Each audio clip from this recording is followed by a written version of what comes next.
ಇವತ್ತಿನ ಮುದ್ದು ಸೊಸೆ ಸಂಚಿಕೆಯನ್ನು ನೋಡಬೇಕಂದ್ರೆ ನಮ್ಮ ಚಾನಲ್ನ ಸಬ್ಸ್ಕ್ರೈಬ್ ಮಾಡಿ ಮತ್ತು ವಿಡಿಯೋನ ಲೈಕ್ ಮಾಡಿ. ಈಶ್ವರಿ, ಸಾವಿತ್ರಿ ಅವ್ರ ಮಕ್ಕಳು ಎಲ್ಲರೂ ಪಿಕ್ಚರ್ ನೋಡಿ ಬಂದಾಗ ಮನೆಯಲ್ಲಿ ಟಿ ವಿ ನೋಡ್ಕೊತಾ ಅವ್ರು ಡ್ಯಾನ್ಸ್ ಮಾಡಬೇಕು ಅಂತೇಳಿ ಡ್ಯಾನ್ಸ್ ಮಾಡ್ತಾ ಇರ್ತಾರೆ. ಎಲ್ಲರಿಗೂ ಸೌಂಡ್ ಜಾಸ್ತಿ ಇಟ್ಟು ಮಲ್ಕೊಂಡಾಗ ಯಾಕೆ ಈ ಥರ ಸೌಂಡ್ ಬರ್ತಾ ಇದೆ ಅಂತೇಳಿ ಮೌನ ನೋಡ್ತಾಳೆ. ಶಿವರಾಮೇಗೌಡರು ಅಷ್ಟೇ, ಯಾಕೆ ಇಷ್ಟೊಂದು ಸೌಂಡ್ ಆಗಿದೆ, ಟಿ ವಿನ ಆಫ್ ಮಾಡಿಲ್ಲ ಅನಿಸುತ್ತೆ, ಆಫ್ ಮಾಡಿ ಬರ್ತೀನಿ ಅಂತೇಳಿ ಎದ್ದು ಹೋದಾಗ ಹೊರಗಡೆ ಬಂದು ನೋಡಿದ್ರೆ ಇವರೆಲ್ಲ ಡ್ಯಾನ್ಸ್ ಮಾಡ್ತಾ ಇರ್ತಾಳೆ.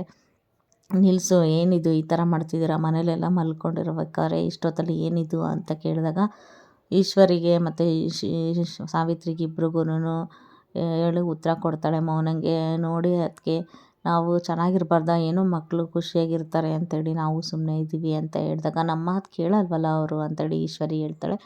ಆಯಿತು ಬಿಡು ಅಂತೇಳಿ, ಏನಾದರೂ ಮಾಡ್ಕೊಳ್ರಿ, ಅದರ ಸೌಂಡನ್ನ ಕಡಿಮೆ ಮಾಡಿಕೊಂಡು ನೀವೇನಾದರೂ ಡ್ಯಾನ್ಸ್ ಮಾಡ್ಕೊಳ್ರಿ ಅಂತ ಹೇಳಿ ಅಲ್ಲಿಂದ ಹೋಗ್ತಾಳೆ. ಆಗ ಶಿವರಾಮೇಗೌಡರು ಬಂದು ನೋಡಿ, ನನಗೆ ಅರ್ಥ ಆಯಿತು ಬಿಡು, ಇವ್ರು ಬೇಕು ಅಂತಲೇ ಈ ಥರ ಮಾಡ್ತಾ ಇರೋದು ಅಂತ ಹೇಳಿ ಮೌನ ಮತ್ತು ಶಿವರಾಮೇಗೌಡರು ಅಲ್ಲಿಂದ ಹೋಗ್ತಾರೆ. ಮತ್ತು ಬೆಳಗ್ಗೆ ಎಲ್ಲರೂ ಒಟ್ಟಿಗೆ ಸೇರಿದಾಗ ಊಟಕ್ಕೆ ಅಂತೇಳಿ, ತಿಂಡಿಗೆ ಅಂತ ಊಟಕ್ಕೆ ಅಂತೇಳಿ ಎಲ್ಲರೂ ಒಟ್ಟಿಗೆ ಸೇರ್ತಾರೆ. ಆಗ ಬಂದಾಗ ಏನಿವತ್ತು ಈ ಥರ ವಾಸನೆ ಬರ್ತಾಯಿದ್ದಲ್ಲ ಅಂತ, ಯಾಕೆ ಇವತ್ತು ಬಾಡೂಟ ಸ್ಮೆಲ್ ಬರ್ತಾಯಿದೆ ಅಂತ ಹೇಳಿ ಗೋವಿಂದ ಹೇಳ್ತಾನೆ. ಇವತ್ತು ಸೋಮವಾರ ಅಂತ ಗೊತ್ತಿಲ್ವಾ, ಇವತ್ತು ನೀತಿ ನಿಯಮ ಪದ್ಧತಿ ಎಲ್ಲ ಮರೆತುಬಿಟ್ರಾ ನೀವು, ಯಾಕೆ ಈ ಥರ ಮಾಡ್ತಿದ್ದೀರಾ ಅಂತೇಳಿ ಶಿವರಾಮೇಗೌಡರು ಜೋರು ಮಾಡ್ತಾನೆ.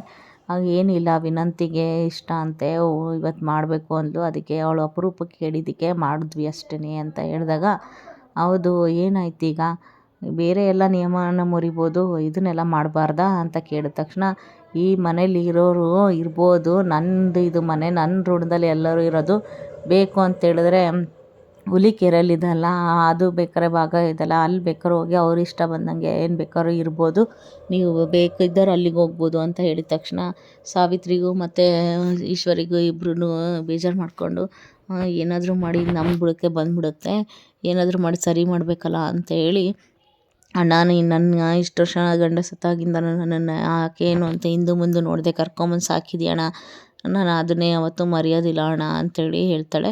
ಆಗ ಈಶ್ವರಿನೂ, ಹೌದು ಭಾವ, ನಿಮ್ಮ ರೂಮ್ದಲ್ಲೇ ನಾವಿರೋದು, ನೀವಿಲ್ಲ ಅಂದರೆ ನಮಗೆ ಯಾವ ಭಾಗನೂ ಅಲ್ಲ, ಅದು ಯಾವುದೂ ನಮ್ಮದು ಅಲ್ಲ ಭಾವ ಅಂತೇಳಿ ಈಶ್ವರಿ ಹೇಳ್ತಾಳೆ. ಇದೆಲ್ಲ ಮಾಡ್ತಾ ಇರೋದು ಯಾಕೆ ಅಂತೇಳಿದ್ರೆ, ನೀವೇ ನಿಯಮನ ಮುರಿತಾ ಇದ್ದೀರಾ ಅಂತೇಳಿ ತೋರ್ಸೋಕ್ಕೋಸ್ಕರ ಅಷ್ಟೇ ಮಾವ ಅಂತೇಳಿ ವಿನಂತಿ ಹೇಳ್ತಾಳೆ. ಸಾವಿತ್ರಿ ಮತ್ತು ಈಶ್ವರಿ ಕೂಡ ಅದನ್ನೇ ಹೇಳ್ತಾರೆ. ನೀವು ಡಾಕ್ಟ್ರು ಓದಿಸಲ್ಲ ಅಂತ ಹೇಳಿದವರು ಪ್ರಶ್ನವ್ರ ಹತ್ರ, ಅದಕ್ಕೆ ಅಷ್ಟೇ ನಾವು ಈ ಥರ ಮಾಡಿದ್ದು ಅಷ್ಟೇ ಭಾವ ಅಂತ ಕೇಳ್ತಾಳೆ ಈಶ್ವರಿ.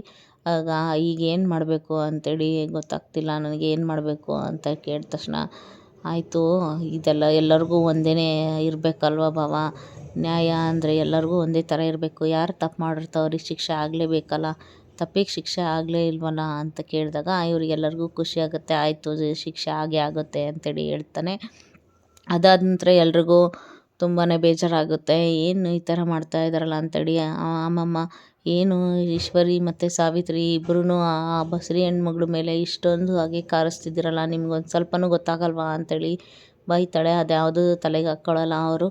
ಅದಾದಮೇಲೆ ಇವರು ಶಿವರಾಮೇಗೌಡ್ರಿಗೆ ಸಿಟ್ಟು ಬರುತ್ತೆ, ಏನು ಮಾಡಬೇಕು ಅಂತಲೇ ಯೋಚನೆ ಮಾಡ್ತಾ ಇರ್ತಾರೆ. ಅಷ್ಟರೊಳಗೆ ವಿದ್ಯೆ ಬಂದು, ಮಾವಯ್ಯ ನಾನು ಮಾಡಿರೋ ತಪ್ಪಿಗೆ ನಾನೇ ಶಿಕ್ಷೆ ಅನುಭವಿಸ್ತೀನಿ ಮಾವಯ್ಯ, ನೀವು ಯಾವುದೇ ರೀತಿನ ಯೋಚನೆ ಮಾಡಬೇಡಿ, ಇಷ್ಟೊಂದೆಲ್ಲ ನೀವು ಯಾರ ಮುಂದೆ ತಲೆ ತಗ್ಗಿಸ್ಬಾರ್ದು ಅಂತೇಳಿ ಕೇಳಿಕೊಂಡು, ನಾನು ಎಲ್ಲಿದ್ದೆ ಅಲ್ಲೇ ಹೋಗ್ತೀನಿ, ಆ ಶೆಡ್ಡಿಗೆ ಹೋಗ್ತೀನಿ, ಇಷ್ಟು ದಿನ ಇರೋ ಹಾಗೆ ಇರ್ತೀನಿ ಅಂತೇಳಿ ಕೇಳಿಬಿಟ್ಟು ಅಲ್ಲಿಂದ ಹೋಗ್ಬಿಡ್ತಾಳೆ.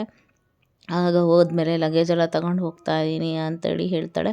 ಆದಮೇಲೆ ರೂಮಲ್ಲಿ ಬಂದು ಲಗೇಜೆಲ್ಲ ತಗೊಂಡು ಹೋಗ್ತಾ ಇರ್ಬೇಕಾರೆ, ಬ್ಯಾಗ್ ತೊಗೊಳ್ಬೇಕಾರೆ ಭದ್ರ ಬಂದು, ನಿನಗೆ ಸುಮ್ಮನೆ ಇರೋಕ್ಕಾಗಲ್ವಾ, ನಿನಗೆ ತಾಳ್ಮೆ ಅನ್ನೋದಿಲ್ವಾ ಅಂತ ಕೇಳಿದ ತಕ್ಷಣ, ಏನಿಲ್ಲ ಗೌಡ್ರೆ, ನನಗೆ ಮಾವಯ್ಯ ಯಾರಿಗೂ ತಲೆ ತಗ್ಗಿಸ್ಬಾರ್ದು, ನೀತಿ ಮತ್ತು ಯಾವ ಥರ ನ್ಯಾಯ ಮಾಡಬೇಕು ಅದೇ ಅಂತೇಳಿ ಅನ್ನಬೇಕು, ಅದಕ್ಕೋಸ್ಕರ ನಾನು ಅವರಿಗೆ ಮಾತಾಡೋಕ್ಕೆ ಅವಕಾಶ ಮಾಡಿಕೊಡ್ಲಿಲ್ಲ ಅಷ್ಟೇ ಗೌಡ್ರೆ, ಏನೂ ಆಗಲ್ಲ, ನನಗೆ ಅಲ್ಲಿದ್ದು ಅಭ್ಯಾಸ ಇದೆ, ನಾನು ಇರ್ತೀನಿ ಅಷ್ಟೇ ಅಂತ ಹೇಳಿದಾಗ, ನಿನಗೇನೇ ಬೇಕು ಅಂದರೂ ನಾನು ಇರ್ತೀನಿ ಅಂತೇಳಿ ಭದ್ರ ಹೇಳ್ದಾಗ, ಇಷ್ಟು ಸಾಕು ನೀವಿದ್ದೀನಿ ಅಂತ ಹೇಳಿದ್ರಲ್ಲ ಗೌಡ್ರೆ ಅಂತೇಳಿ ಹೇಳಿ ಅಲ್ಲಿಂದ ಹೊರಗಡೆ ಬರ್ತಾಳೆ. ಮನೆಯಿಂದ ಬಾಗಿಲು ಹತ್ರ ಬಂದ ತಕ್ಷಣ ಎಲ್ಲರೂ ಈಶ್ವರಿ ಮತ್ತು ಸಾವಿತ್ರಿ, ವಿನಂತಿ ಮತ್ತು ಚಿತ್ರ ಅವರೆಲ್ಲರೂ, ನೋಡಿದ್ಯಾ ನಮ್ಮನ್ನು ಎದುರಾಕೊಂಡ್ರೆ ಏನಾಗುತ್ತೆ ಅಂತ ಈಗಲಾದರೂ ಅರ್ಥ ಆಯ್ತಲ್ಲ ನಿನಗೆ, ನೀನು ಎಲ್ಲಿದ್ಯೋ ಮೊದಲು, ಈಗೂ ಅಲ್ಲೇ ಹೋಗೋ ಅಂಥ ಪರಿಸ್ಥಿತಿ ಬಂದುಬಿಡ್ತಲ್ಲ ಅಂತೇಳಿ ಈಶ್ವರಿ ಮತ್ತು ಸಾವಿತ್ರಿ ಹೇಳ್ತಾರೆ. ನೀನು ಅಂದ್ಕೊಂಡಿರ್ಬೋದು ನೀನು ಏನು ಮಾಡಬೇಕು ಅಂತೇಳಿ, ಅಂತ ಈಶ್ವರಿ ಹೇಳಿದಾಗ ವಿದ್ಯಾ ನೋಡಿ ಒಳ್ಳೆಯವರಿಗೆ ಒಳ್ಳೆಯದೇ ಆಗೋದು, ಯಾವುದೇ ರೀತಿಗೆ ಕೆಟ್ಟದಾಗಲ್ಲ ಅಂತೇಳಿ ನಿರೂಪಿಸ್ತೀನಿ ನಾನು ಅಂತ ಹೇಳ್ತಾಳೆ.